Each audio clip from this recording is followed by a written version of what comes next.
Welcome to Bonehead. I'm Joe Lewis. And I'm Joe Lewis as well. I'm angry and slightly larger than life. Bigger than a bread box. And I wear a fake beard on my face made out of a merkin that I found in a stripper's backyard. You couldn't even say merkin right. I was going to say Merkel, and then I was like, wait, it's not All of this, and you went for a fat joke. All of this. Yeah, that's right. All of that. Low hanging fruit. You two are hacks.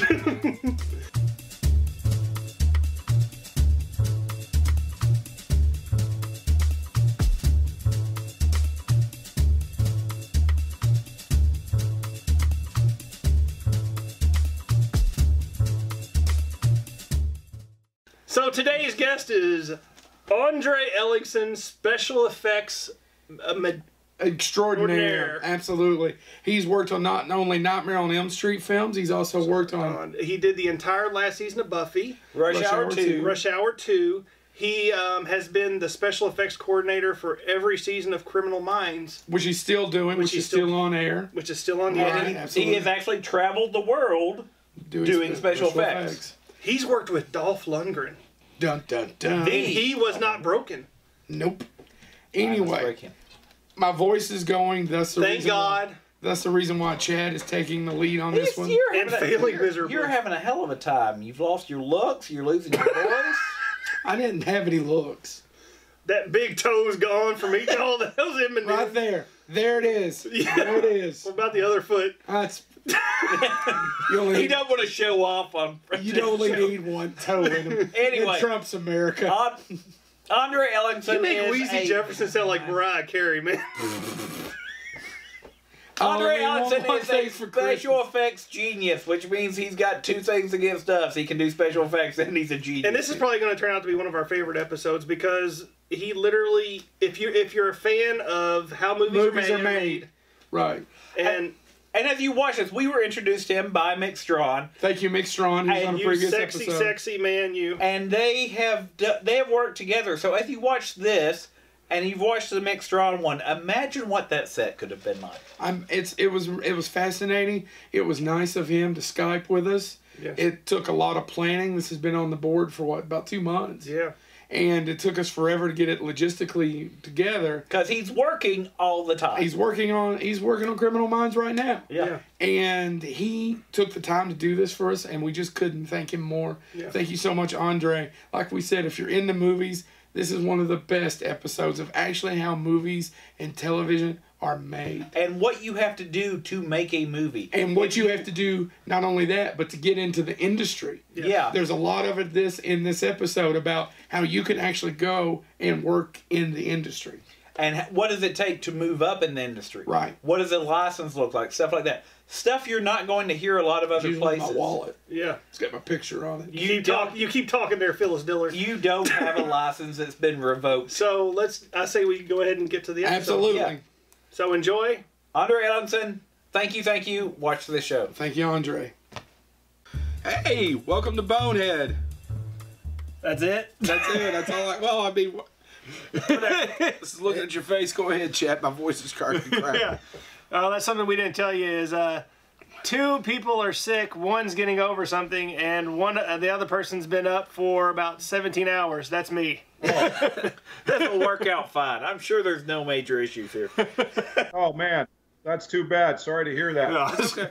Well, start talking about some of the posters you've got behind you there, behind you and the Romeo and Juliet cigar that you're making me jealous with. Well, in my man cave here, I have posters of probably 80% of the feature films I did, which you guys know. I got Now and Then over there, Nightmare on Elm Street 5, Rough Magic with Russell Crowe.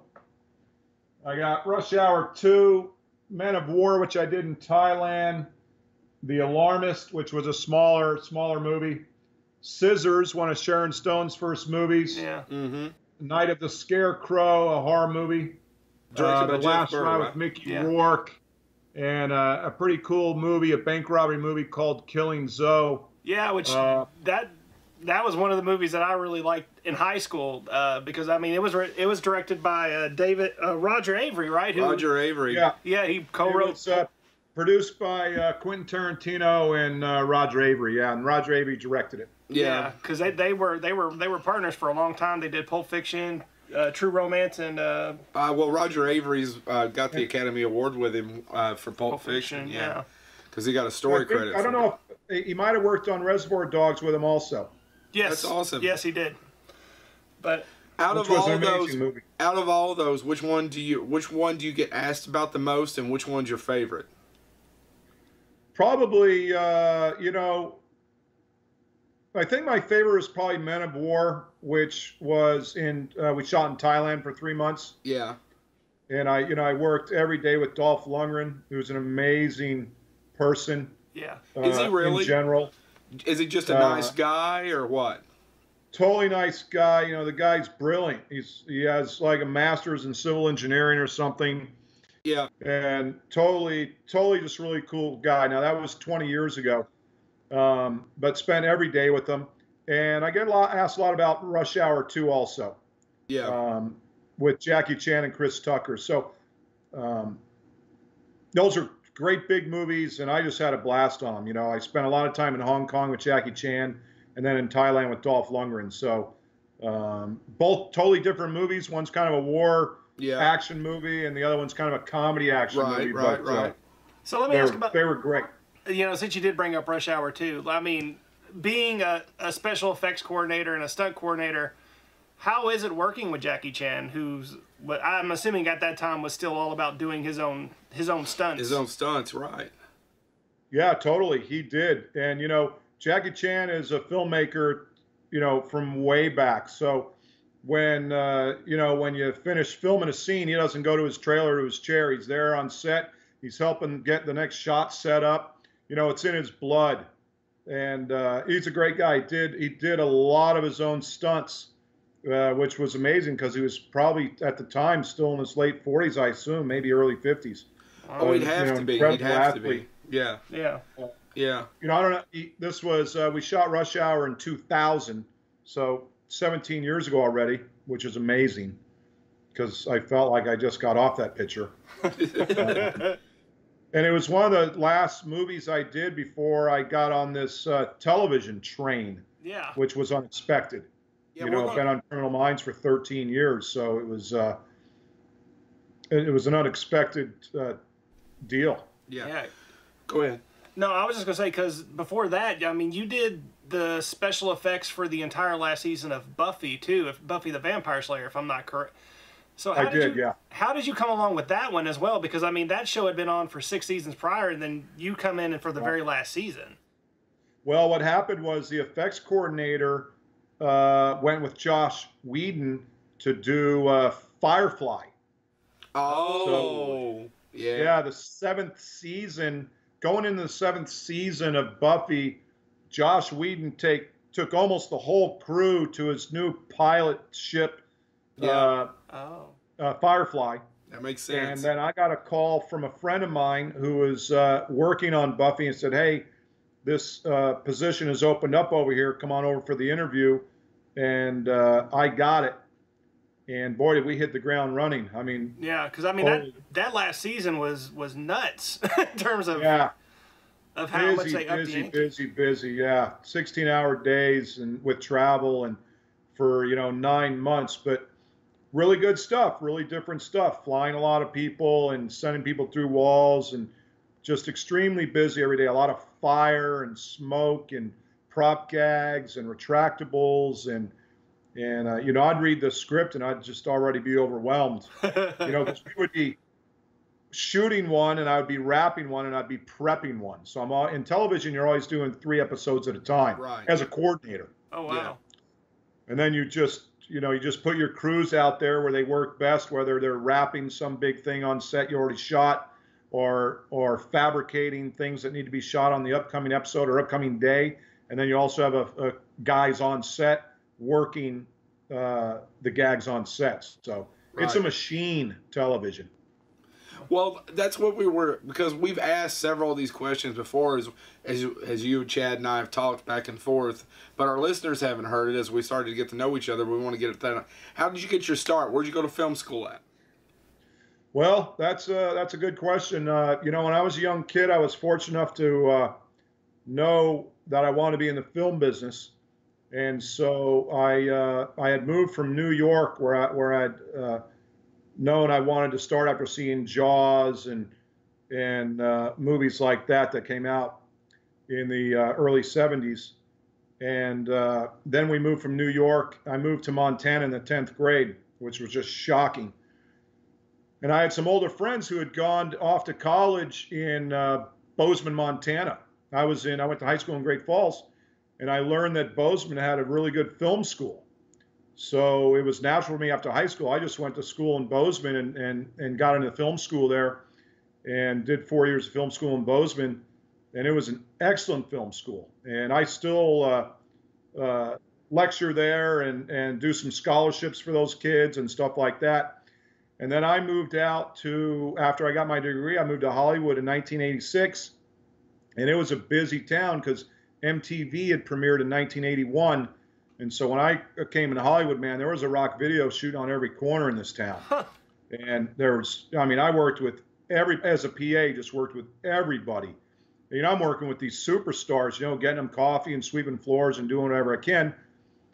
And then soon after, I met Mick Strawn, and he was involved in the Nightmare on Elm Street franchise. Yeah. And I didn't look back for, since then, but I worked with Mick for years and years on, I did Nightmare on Elm Street 3 as a carpenter. Yeah. And then I moved up on Nightmare on Elm Street 4 and worked as the lead carpenter right under the construction coordinator. And then on Nightmare on Elm Street 5, I had moved up to the effects coordinator. Yeah. Some pretty major jumps in 3 years. And I did both seasons of the television series. So I did about a 5-year run of Nightmare on Elm Street with some littler shows in between, the hiatuses and stuff like that. So that was kind of it, you know, just kind of having the passion to do it and some education behind me and the drive and some doors that open. You know, that's just life in general, no matter what you do. That's absolutely. You can be highly skilled, but if some certain doors and people don't come into your life, you know, you may not get those breaks. That's absolutely true. I kind of I'm curious though, when you went to film school, what did you want to do in the movies? Did you want to be on the production side? Did you want to direct? What was your dream? Yeah, I certainly wanted to direct. I wrote and directed all the films in college, yeah. And I still hope to do that. Never give up. I've written some scripts that have been optioned and some TV shows, but it's such it's so hard to get into. It's like there's famous people that are famous writers and famous actors that'll never be given the chance to direct. It's just, it's undefinable how people begin to direct. We have people direct on our show now. It's like, how the hell did you get on this movie set? I got 70,000 hours of experience with drive and passion. I'm always behind the monitor. And then, these guys, some of these clowns show up and they're directing, and it's amazing. So there's no door answer to get into directing, but I'll never give up. I've directed second unit stuff, unaccredited, big action sequences, right. Because sometimes the directors don't know what's going on. When I'm doing a huge explosion or car wrecks, I basically have to lay out what's going on. So I basically take control of the set at that point. Yeah. But directing was always in my blood, and I'm still searching for that avenue, even at my age. And, you never give up. People are given opportunities at all ages in this town. Yeah, it's always curious to me. James and I have had this conversation before about how you get in and how you get there. You could tell somebody else how to do it, but that won't work for them. Right? Yep. Yeah, totally agree. You can give them, oh, this is how I did it, but it won't work for another person. You have to find your own way. Completely. Right. Yeah. I was just curious. Go ahead. A lot of people come here without any connections. A lot of people don't have any nepotism in the town, and a lot of people do. So you just never know. You just always got to have your eyes open. But I was never the guy that went on the golf course and smoozed, and you know, I never went to all those kind of things that maybe I should have gone to, all the benefits and all the things where all those people are, because I kind of had those Montana roots. I'm kind of a guy's guy, and you know, just never really had that drive to smooge my way in and climb that ladder. I was having success climbing the ladder through my work in special effects, which was paying the bills, and I was traveling the world. So that began to become a career for me. Although between films, I was writing and I was doing things to try to still give myself that break. But that door never opened completely, although I had some success in getting some things optioned. Which is more than most. Which is more than most. And I did it on my own, and, so still haven't given up, but it's directing would be just the dream. I mean, I would love it. Yeah. I would love to. But I love what I do also. I have the second best job in the world, so. Yes. No, I understand. I would love to sometime just talk to you, and it's probably be more off the record, about some of the idiot directors, specifically in episodic television, where it's not the same person all the time, who have come in. And it's a working machine, right? All the crew, everybody else is there. The actors, the writers are the same as the directors that kind of come and go. Yeah, the directors are guests. You know, and not to take any away from some very extremely talented television directors. I have many great friends and colleagues who are directors in the television business. But it only takes a couple hours on the set with a new director to see where they're at, and if they can tell a story and communicate and you know, have both hands on the wheel of the big ship. They're either going to go toward the iceberg or they're going to swerve out of the way. Yeah. So. I was just curious. Well, it takes all kinds. I kind of want to revisit, Joe mentioned that, in our previous talks, because one of the things I found fascinating that we talked about earlier this week that I think our audience would like to hear about is, how we live in the golden age of television right now. I don't think there's any argument as to how great television is now. And the amount of it. I agree completely. Television's exceptional. You can find exceptional television. And David Lynch has said that's where independent cinema is gone. Yeah. It's all in cable.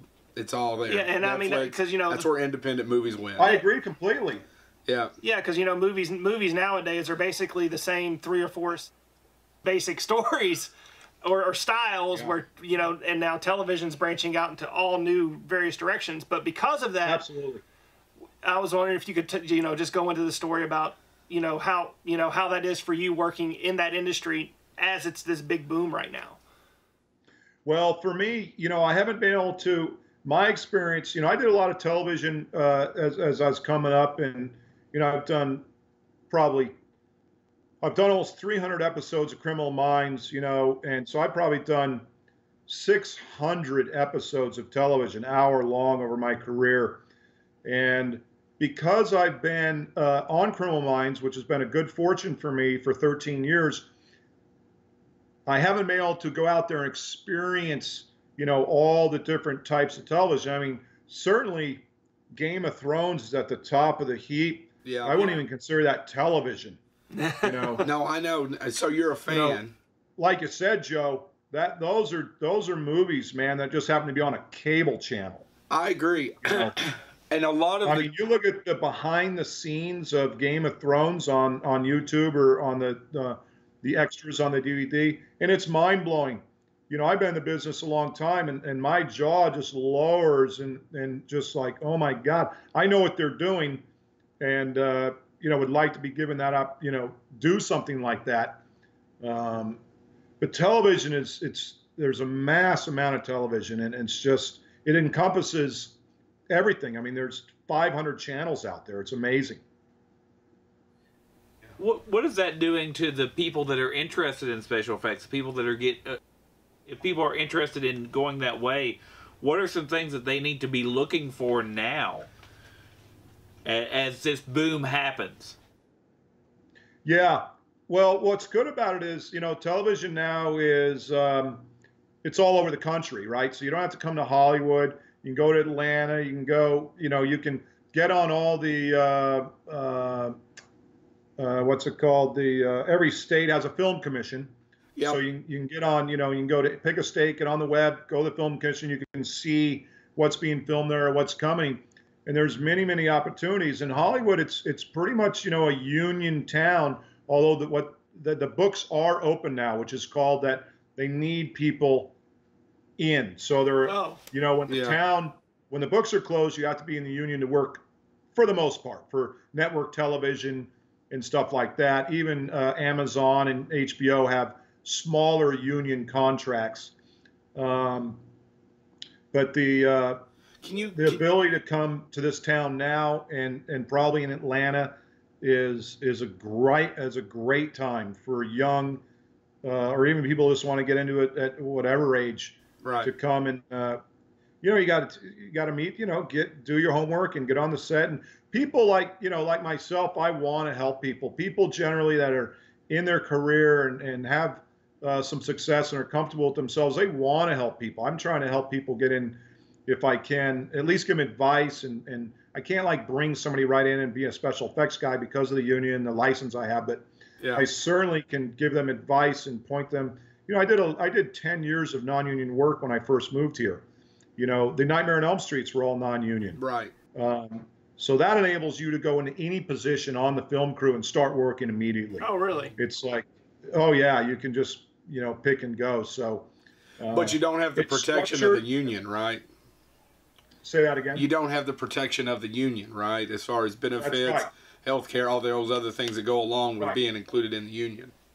Right. True. So it's a double-edged sword because I was able to rise through the ranks extremely quick being non-union. And if I would have started in the union world, like at Paramount, if I was 22 years old and I happened to get a job at Paramount, I would start in the, I'd start as a carpenter, and then you go into the metal shop for a couple of years, and then you go in the leather shop. You learn all the trades.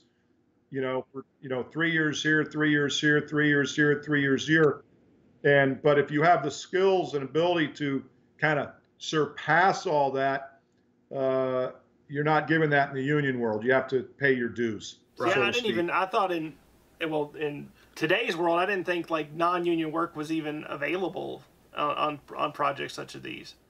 Oh yeah, there's a lot of smaller features, independent features and independent television, unscripted reality shows, which still gives you the experience of being on a movie set and seeing what everybody does. And, then you can kind of say, well, I don't want to be a grip and I don't want to hold a boom my whole life, but man, the art department looks good or props looks good or makeup or hair or transportation.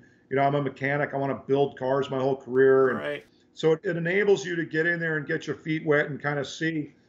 And then the more projects you work on, the more people you meet, and you kind of gravitate towards certain people that, you become friends, just a chemistry thing. Just like any other business. And one day that door will open where the union has the books open like they do now. And you do what you can to get in there and put your days in. You need 30 days. And then you pay your $10,000 and you're in.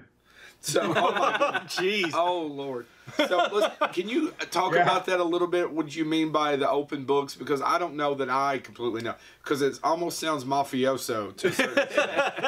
We're going to open the books and make him a made man. I love how you said mafioso as he's pulling a big drag from his cigar. Yeah. Well, let me tell you how it is. Yeah. You're going to make me an offer. The open books just means there's not enough people to do the work in town. So as a coordinator or coordinators or people that are looking for people to work, they call the union and the union's like, we don't have anybody on the books. On the books means you've called and say, I'm looking for work. So when you call the hall and say, man, we don't have any effects guys available, we're sorry, then they will allow you to hire your brother, your cousin, or your grandmother, just so you can get somebody on the set to help you move stuff. Wow. Or sometimes you just need people. Yeah. When we're doing a war scene, I need 50 people to move sandbags and equipment. And it's a very laborious industry. Right. It's all shiny and glittery on the screen, but the back-breaking work with special effects and grip and electric is intense and can be intense depending on the project. So that's what they mean by open books. Open books means we need to get more people than union to fill the positions of all these people calling that need additional help. Yeah. So, and if you've got 30 days and $10,000, you can be a made man. That's right. You're in. You're in. And then you're on the road to health care and benefits, right, and a good salary, and you're protected by the film union. It's a very strong union. Now there's different, there's 399, which is transportation. There's local 80, which is the grip. There's local 44 for prop makers and special. There's probably 15 different locals within the union, and they all have their little. It's all kind of different sub rules, but they all work under the umbrella of IATSE. I tell people all the time that I think Hollywood is the last place that union really exists. I mean, you don't see it as much. It's not anywhere in industry anymore, really. Not in a lot of places. Where else has as much union as Hollywood? Yeah, it's and I got to tell you, with the amount of work, the secret's out. Hollywood. Even when I came in '86, Hollywood was a very, you come into Hollywood to work. You've made it. You're working on a movie or a TV show, and you're working with these famous actors you used to watch as a kid. I've worked with so many people that I sat when I was 10 years old, my dad, and watched on TV. Now I'm telling them to run as fast as they can away from that car explosion. Right. So it's very bizarre for me sometimes, and humbling for that. But to be honest, there may come a time where there's so much work that they're going to be able to do without unions, because they're just not going to be able to control. It costs a lot of money to sign on with the union, because you're paying just so much more for everything. Yeah. So that's why they try to get everybody that gets on something in the union. If they can keep it corralled and keep control and get everybody in the union, then the union stays strong. Right. But in the '80s, when I came here with New Line Cinema and Canon Films and Goben Globus and even Weinstein and all those guys, it was a huge non-union. Non-union kind of broke out from the studios. And there was a time there between 1980 and 95 where it was like 50-50 in this town. I mean, non-union almost got away with it. And then they got it back. They got the control back, because as you get older, as a filmmaker in your late 20s, you realize you do need the health benefits. You do need protection, because I was working 17, 18 hours a day. At that time when I was younger, making $70 a day. I'm making $4 an hour. Yeah. Wow. So when I was young, though, I'm working with Guns N' Roses. I don't care. But right. When you're 27, you start to realize, you need some glasses. You broke your arm, and everything you work for, you've paid to the doctor. So. Wow. You talked about how now film is everywhere, but you also worked internationally, working in Thailand with Dolph Lundgren. What is the difference between doing special effects locally and doing special effects overseas? Is there a different setup? Is there different laws you have to be aware of? Yeah, that's a really good question. The main thing is equipment and materials. Right. Hollywood, I can literally make a phone call and get anything done and anything to me, if not within hours, within a day, and the skilled personnel to get it done. When you're in a jungle in Thailand, it's really hard to find a Home Depot. It's really hard to find somebody that can put a roll cage in a car to protect the stunt driver. Yeah. And it's about getting what you need. A lot of times, like when I went to Thailand and Hong Kong, I spent months going over the script and putting everything in that sea container I could think of.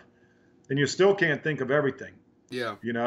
All of a sudden, just one little piece breaks on a piece of equipment, and it could shut you down. So it's the availability of resources and talent and equipment that is the major difference between shooting. Now, just the United States, you can acquire all that stuff. Before, it just used to be Hollywood. Even when I went to Atlanta to do Now and Then, I found myself, struggling and calling Hollywood to get whatever, fake snow or equipment to me FedExed as quickly as possible for the next day's shooting. So, and that's a lot of stress for a coordinator because, you can't shoot excuses. You can't tell the director the next day, well, I don't have it. It didn't come in, and the whole crew's standing there. It's you never want to give that excuse because you can't shoot it, which I've been told. That's a great line. I bet you have. I can imagine. I really would like to ask, I'm trying to think of a good way to put it. And if you don't answer this question, you're talking about working with some of your idols, and we moderate a lot of these cons, and people ask me when you meet stars about, well, I always say the same thing. They're like everyone else. 80 or 90% of them are fine people. 10 to 20 are assholes. That sounds about right. Do you think that's true with the stars you've worked with? Yeah, but I think that's just a general rule in human nature in life. Exactly. Yes. Yeah. So whether you're a professor or a teacher or work at IBM or whatever you do, I think movie business you're allowed a little more ego, and the egos seem to inflate a little more on set because it's a very creative business. Right. Oh yes. It's extremely creative, and so I've been pretty fortunate. But I've had my days battling with directors of photographies, and again, now that I'm older now I'll just will I get beeped on some things? No. Go. You obviously didn't watch the Mick episode. Okay. Good. In fact, Mick had a great line about directors, DPs. He would say, "What was the line? This will never work." Yeah. Yeah. Now in a position, I'll just, I'll try to eloquently state my case and don't clean it up. Go for gusto. Just go for it. But if they're gonna give me the ego trip, I just tell them to fuck off. Yeah. You don't have the shot.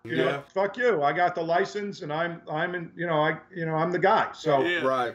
Collaborate with me and let's solve the problem, and we're gonna get you a really good shot. But if you're gonna be a dick, well, is there anybody you can actually talk about who has been who you kind of looked up to, who maybe was great, and maybe also somebody who you looked up to who wasn't as great? Can you name names? I'm just curious. If you don't want to, that's fine. I understand. Yeah, no, I haven't. Nobody really comes to mind. Right. Actually, some of the people that I thought would be dicks, turned out not to be, like Mickey Rourke for one. Right. Yeah, on FTW, right? We got along. Yeah, we got along fabulously, and he had a hell of a reputation coming into that movie. But it also may be the position I'm in and what I'm talking to them about when I'm having conversations with them. It's usually a safety issue. It's usually something very large and dangerous and exciting that they want to be involved in, that they want to make sure they're doing it right, because it's usually one take, on the bigger stuff. So it's interesting, I think, with my job, that when I'm dealing with an actor or director, there is some communication there for the most part. Right.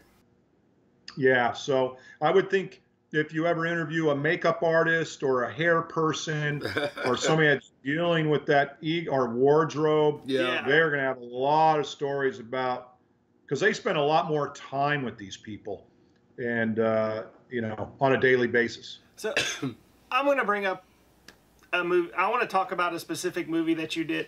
One of you early in your career, or, throughout your career, somebody whose name kept popping up in your history, in your bio, was Mick Garris. Yeah. Yeah, and of course the biggest one was you've worked on The Stand, which we just did a whole episode about how we love The Stand and how it's one of our favorite Stephen King movies. But my big question was about, any story you could share with The Stand would be great. But in particular, one thing that we try to do research on, and that just bumfuzzled us, is the fact that you all built the farm set. You didn't go to an actual farm. You built that on a sound stage. Well, we also built, now just to clarify, it's one of the few things that I have on my resume, is you'll see that I didn't actually coordinate. Yeah, I was right. I was the foreman on the stand. Yeah. I got 50 credits, but I only did not coordinate about 4 of them. And the stand, Lou Carlucci coordinated the stand. Right. And he used to be my pyrotechnic guy before I got my license, so we had a great relationship. We did a lot of work together. And then when he got the stand, he asked me to be the foreman on it, which was awesome. And we traveled the country and stuff. The stand was amazing. It was a mini-series. I mean, it was like an 8-hour mini-series, right? If I'm not wrong. When we did our episode about it, we talked about, we actually opened up with, there used to be this thing called the mini-series. There was 4 networks. Before that, there was 3. And life shut down for a big mini-series. You would watch it. Well, at the stand, there's a couple stories. One is I saw probably one of the most dangerous stunts I've ever seen in my life when, it's been a long time, so I'll just paraphrase, when the guy's on the motorcycle going down the mountain road. Yeah. And he hits that guardrail and he goes flying over the cliff, so to speak. And, they had just put up a circus net down below, and he hit that thing, man. And he hit the top of that net by about 3 feet. Wow. And if he would have missed that, he just would have sailed to his death easily. So that was an amazing thing for me to see, because the stand was in what year? That was 94. Yeah, so we're talking 23 years ago. Yeah. And then we shot in Las Vegas, and I remember that we were shooting on Fremont Street before they put that big LED lighting system above there. And that was one of the rallies with Gary Sinise and the Devil, and hundreds and hundreds of extras. And, they shut down the front entrance of those casinos, and they would take so much time between takes. We were burning cars right on Fremont Street, you know. But they would call cut, and me and my guys would run the casino and start playing crap. And then between takes, and then say, okay, let's get ready to go. And then we'd collect our money and run back outside and set some cars on fires again. So you came out ahead. Yeah. And I almost got bit by a rattlesnake in the Valley of Fire out there when we did that big bonfire out there. Stepped right over a rattlesnake. It was gnarly. that was a huge. We also built the big oil when the oil field blew. We had done some forced perspective, but we built some of those huge outdoor tanks that were quite large, and we had pressurized diesel fuel being fed into those with huge tanks. It took weeks to set that up. So the longer I think about it, a lot of big memories on that one. A lot of hard work, man. We were extremely busy. Yeah, we probably had a 20-man crew. And I think you shot for over 6 months, right? Yeah. Yeah. And then we'd pick up additional help, and we shot in Pittsburgh, in Vegas, a lot in LA, and we would pick up additional crews, just labor to help us on that. I think that might have been non-union also back then. Really? Wow, that's kind of surprising. That is very surprising. I think so. But I had done a couple things with Mick Garris, but haven't worked with him in. I may have worked with him once after that, but it's been a long time. But he was a good guy. I think after that it was Quicksilver Highway, if I'm not mistaken. Yeah. Which, by the way, was that supposed to be a TV show? Yeah. Okay. Because that was like a movie of the week or something. Yeah, because we were talking about it, and we thought the way that it played was it was supposed to be a TV show. It just. Yeah, I think it was. Yeah. Yeah, right. It was supposed to go to series. It didn't happen. Right. Yeah. It might have been a pilot. Right. Back then, and also in the early '90s, movie of the weeks. Mm-hmm. Were just huge. I was blowing up a car every week. Every movie of the week had a car explosion and rain. Every one of them. So that was, hey, can you come do a rain job? Yeah. Can you come blow up a car? Yeah. Every week, you know. Now, I don't think there is a movie of the week except on, you know, Lifetime. Yeah, Hallmark. That's it. It doesn't exist anymore, like the miniseries. It just doesn't exist. No, they don't exist. No. Yeah. No, absolutely. Yeah, I've got a wife who makes me watch those Hallmark Christmas movies. I just want to go jump out a window. Maybe they would be better if they had more car explosions. Yes, they need more car explosions. Couple Hallmark specials. Santa's sleigh needs to explode at least once a week. Do you have any good stories about working with a Golan Globus, almost with Canon Films? Because they were notorious. Well, yeah, you know, that was so long ago. I was a carpenter back then, so I wasn't working on set. I know I did some time on Hanoi Hilton. I think they did that. Yeah. Way back in the day, and maybe a couple other ones, but those were the early days. So that's like 86, 87 when I was, so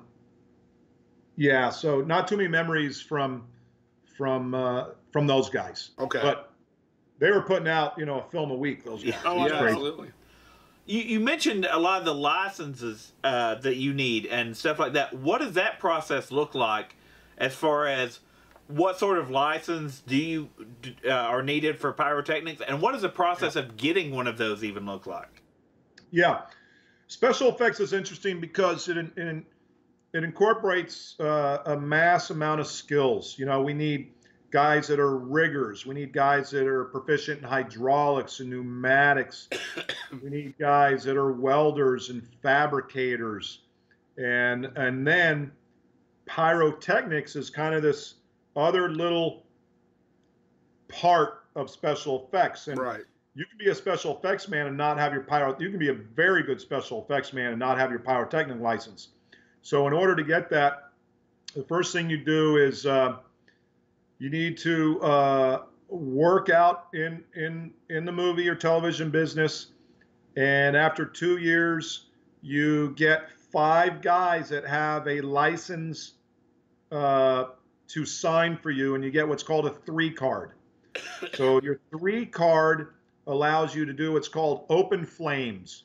Okay, so you're able to run a flame bar to do fire. Right. You're able to handle all the open flame on set, stoves, candles, anything that, you know, water heaters, anything where you're lighting a flame, anything where there's a compressed propane or natural gas, you're able to do that. You're not into pyrotechnics yet. Then you put in probably up to 3 or 4 years, and then you have 5 more guys that have their 2 card or above signed for your 2 card.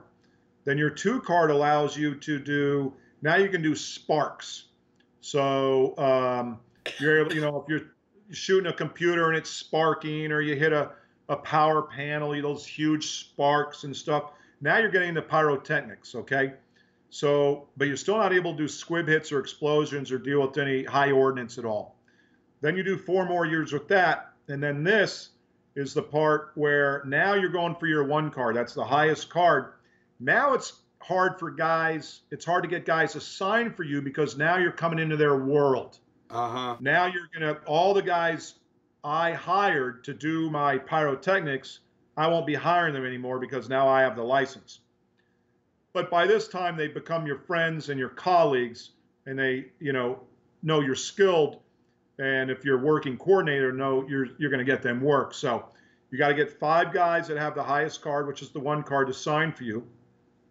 You submit all that to the California jurisdiction, the state fire marshal. Yeah. He reviews all, and through this whole process, you've been taking logs. You've logged everything you've done, what the production was, what you did, who you worked with, what you did, what materials you did. You do a 1 sheet on every single flame you've ever done, every single spark you've ever done, every squib you've done, every explosion you've done. Mine was about 1 foot thick from all over the world. Yeah. Okay. Wow. So then you submit that to the California State Fire Marshal, and they review it. And then hopefully he gives you a phone call, says, okay, now you can come in and take the written test. And you say, okay, so you study for 6 months probably for the written test, which is all the laws and ordinances of the storage and transportation of pyrotechnics. You know, it's called Title 19. It's ridiculous. It's the most boring crap you'll ever read in your life. And it was, you know, it was painstaking to memorize all the, I mean, imagine reading like an OSHA book of all the rules and regulations right. Yeah, and you're worker safety. And you're working full time on movie sets this whole time. Oh yeah, I'm studying at night. You know, I was about to say, weekends. It sounds like you have a PhD in pyrotechnics. I mean, it's the same sort of process of having to have 5 people say, sure, we'll let you do it. You go before a board, you go through, it's the same process as... Now, it's pretty much, now, knowing that just Title 19, the first thing you do is the test. They just want to know that you understand the laws and ordinance. They don't even ask you about pyrotechnics yet, you know, like how to use them. Right. They want to make sure you know what they are, how to store them legally, how to transport them legally, and all that stuff. So once you pass the written test, now you go into the state fire marshal and you sit in front of a board of about 5 people for 6 hours, and now they're grilling you on special effects. How would you do a car explosion? How would you do a cannon in a car? How would you do a fireworks show? How would you know, from experience from all the older guys, they have, you know, 100 scenarios of the biggest, most complicated wiring. You know, do you use, can you go off AC, or what voltage, how many amps, what do you need to power if you're going underwater for 200 feet and then coming up to a boat, you know, what kind of power do you need on the other side? What's going to get you there? How many circuits do you have on the wires? Is it going to be able to take the load? So that in itself is draining, but you have to know it. You know, I've had friends who've been killed in the business in explosions, colleagues, and it's because of static electricity. Mm-hmm. It's because somebody had the wrong, you know, the battery was hot, or the cable fell onto the battery through some bizarre accident, and it sets off the explosion prematurely. So I didn't mind at all being grilled to the teeth on this stuff, because they need to know and I need to know that I'm a professional with that. And now when I get asked, I just got a phone call the other day from a guy I've known for 25 years who's finally going for his 1 card, because he was one of the guys I was talking about. He was just an effects man, very good one, but he realized, you know, that he wanted his 1 card. He wanted to be a pyrotechnician in addition to all his other skills. So, you know, he said, Andre, you know, would you sign for me? And even back then I knew his skills. So I know he's only improved, you know, he's got 15, 20 more years of experience. So I have no problem signing for him. And that goes into the package. It goes to state fire marshal. And so it's a process. It's like getting, you know, your master's. Right. But you have to, you know, you're dealing with your own life, your crew's life, actors' lives, people around you. I mean, look at the big movies. I don't do the huge motion pictures. You know, you look at some of those movies, like the new Mad Max one, you know, and it's like, you know, I get it. And even Game of Thrones. I mean, it's massively huge, massively dangerous. And I've been there before. I don't know if I want to go back into the massive world. I don't. Yeah. But I do want to get back into features like $50 million, because that's controllable to me. That's, you know, it's manageable. The risk is much lower, even though you're not just doing as big as gag. You're still doing explosions. It's still all very dangerous. But the magnitude and the scale of it is to where you can wrap your head around it. Yeah, we've talked about, sorry, my voice is going, I've been sick. That's all right. We've talked about this before, but do you think after a few more years on Criminal Minds, you do want to go back to working on features? Definitely. You know, I think I'm going to ride Criminal Minds out. If it goes 1 year, that's great. If it goes 2 years, that's great. But certainly want to get back into features. There's just something about sitting in a movie theater at the end of the day and watching your work. You know, even, you know, 10 million people watch Criminal Minds, so that's a much bigger base than, you know, most movies might get. Right. But there's something about sitting in a movie theater and the lights go out and you watch your work and your name comes up and you're there with your crew and you know, and you a little bit more traveling, you know, and it's two different worlds, but they're both to me very exciting, and you know, I still have a passion for it. I love it. I mean, I'm extremely lucky. Oh yeah. Yeah. What I do. I never knew I was a new special effects. I'll tell you that. I had no idea. You know, when I came to Hollywood, I wanted to be a writer director. I wanted to write to a means to an end to direct. And like you know, I just fell in it, and the doors opened, and I was good at it. And right. it just happened. Yeah. Crazy. No, that's what happens. That's life. You just take the opportunities you're given. And you had to make a living, right? Had to make a living, and then once you start making a living, then you're like, you know, it's hard to, you know, then you buy a car, and then you get a nice apartment, and then, you know, then all of a sudden I'm just glad it was in an area that I liked. Right. Oh, yeah. Because there's a lot of people in the film business, television, they're very good at what they do, but you know, man, I really wanted to be, you know, that guy over there, and I got married and had kids, and you know, you can get trapped just like in any life. Right. So. All right. What else do we have? Is that it? What? I still got half a cigar left. Well, we didn't want to keep you all night. And we could always do another one too. Yeah, I mean, what? I guess as a last question. Why do you get the last question? Yeah. Well, you were passing the buck. I thought you were looking for something. You mentioned writing. Is there any certain area or any certain type of story that you like to write, or any certain area that you would like to direct? That is a good question. Yeah, that's a good question. I wrote of course, I wrote a horror film. Right. And I optioned that twice, and I actually got out of effects for a year because I was on board to direct. This about 15 years ago. No, about 17 years ago. Extremely excited. Thought I'd made my break, and then the funding fell through, and it all went away, and all that kind of thing. You'll hear that sob story a million times in Hollywood. So. And then the other one I wrote was an action adventure for kids, which also got optioned a couple times in the same story. So it's amazing a movie even gets made in Hollywood. Well, that's we've talked it's about. It's amazing anything ever gets made. Just what it takes to put it together. Right. Well, we've talked about that before, though. Magazines like Fangoria and all that used to look at horror films, they always had that section of movies you can expect to see, and we can go back and look at them, and half of them never saw the light of day. Never made it. Oh yeah, no doubt about it. And there's a lot of movies that, you know, will get made, and then and then never, you know, maybe you'll get it on Netflix. Maybe you'll sell it for, you know, $1 million to Netflix, or you know, you go to I'm not too much on the social media, but I'm sure there's, you know, TV stations and maybe little movie stations on the internet where you can show your movie.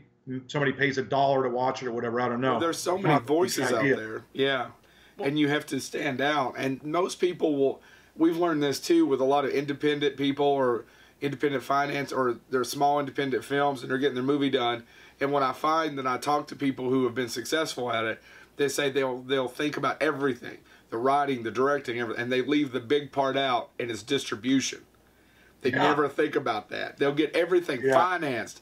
And here's our movie. Oh, holy shit, where's it going to go? But if it isn't your money, then you don't want to worry about distribution because you just want to get your movie made. Right. But certainly the people that put the money up should be thinking about have a distribution deal. But the distributors aren't going to have a distribution deal if they haven't seen the movie. Right. So it's a you know, a catch-22. It's a catch-22. Let me ask a question about a statement you just made. You said when you were probably going to write, where you were trying to direct that movie, and it was 17 months, and that's all you focused on. You couldn't do anything else. You weren't working on the other things. You were focused directly on that. You couldn't do other projects. Well, yeah, I didn't mean to say 17 months. It was like a year. Okay. The problem was I was going to so many meetings. I'd get a phone call and say, "Hey, we have a meeting in Beverly Hills this afternoon." I had to be available. Oh. And you know, and I was doing rewrites, and I was writing 2 movies simultaneously. So I had taken that time. Once I got my first hit, once it got optioned, my focus. I had enough. I was I was single at the time, so I had enough money to say this is my shot, a damn good shot. So I'm just going to concentrate on making this happen. But it did get to the point where they called and said, okay, we have another meeting in Beverly Hills. I said, you know what? I'm tired of eating $40 hamburgers in Beverly Hills. I'm done. Just, I can't keep going these movies, because you'll also find that the young producers, they're also just trying to get meetings together too, Right. They may not have the connection. This guy might not be legitimate. This guy might be some cokehead that says he's worth, $20 million. Right. Wears a nice suit. And I'm meeting, and I've had a couple of those meetings, where it's like, what am I even doing here? This is ridiculous. But you have to keep throwing against the wall. You have to go to those. But after a year, it's like, man, I got to go back to work before I lose my connections in the real world. And that was what I was going to ask. Was it hard to get back in after being gone a year? Because there's so many people trying to get those jobs.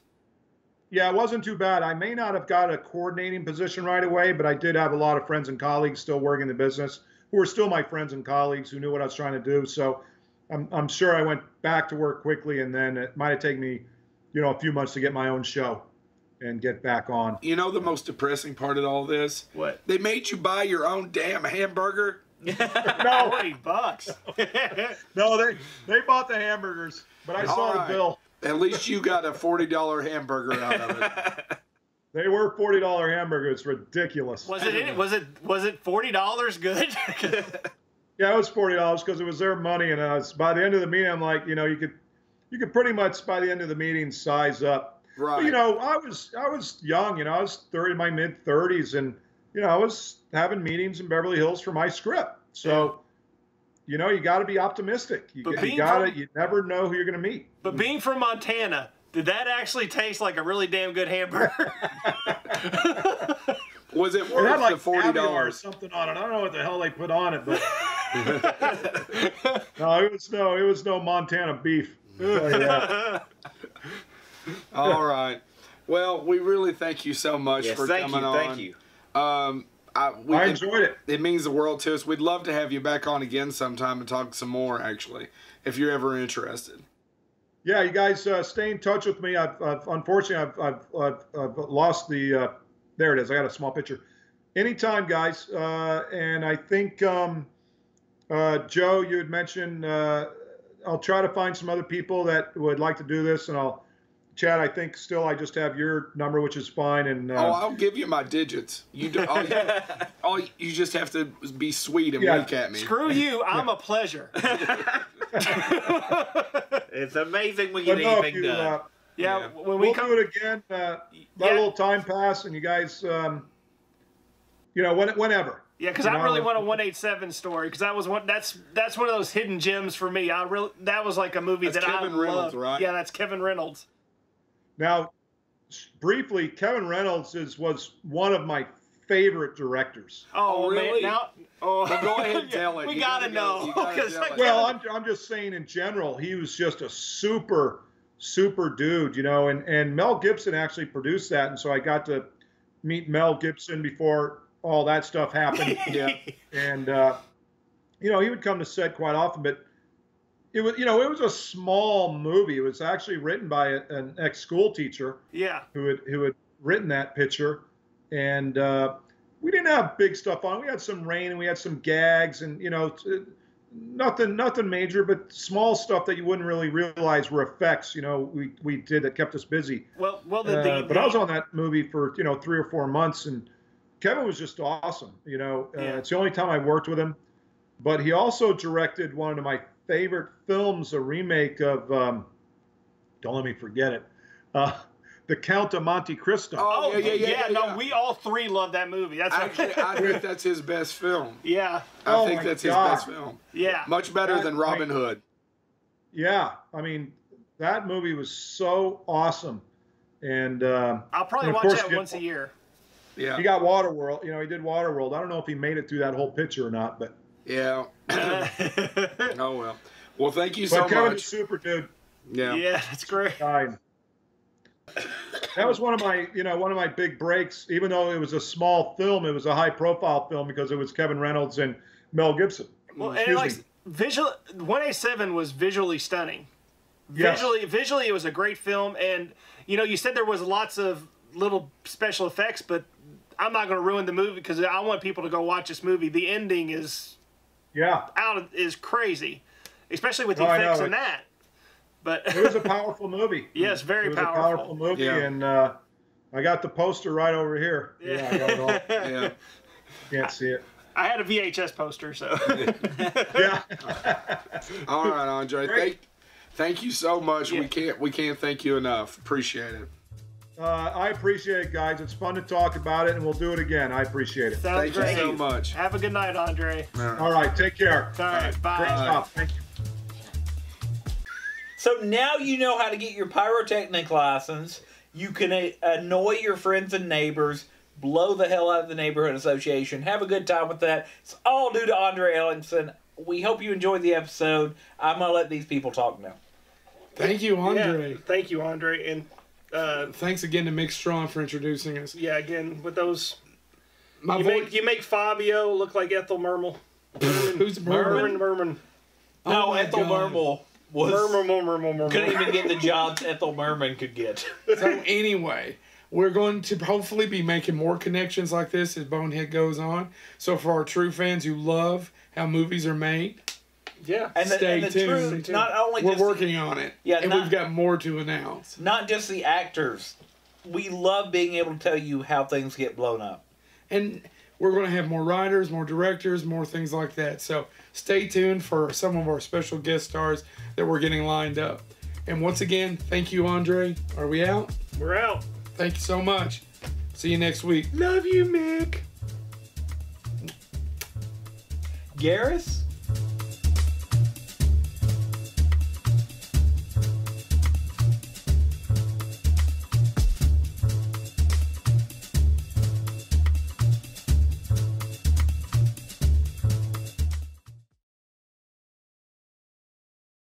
A cough drop? Sure, you want some water? You want some hot wax down your throat?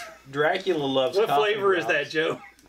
I don't know. Wax? It's wax flavored wax. I'll tell you the thing I've learned from eating candles, they do not often taste like they smell. Same with soap. And people.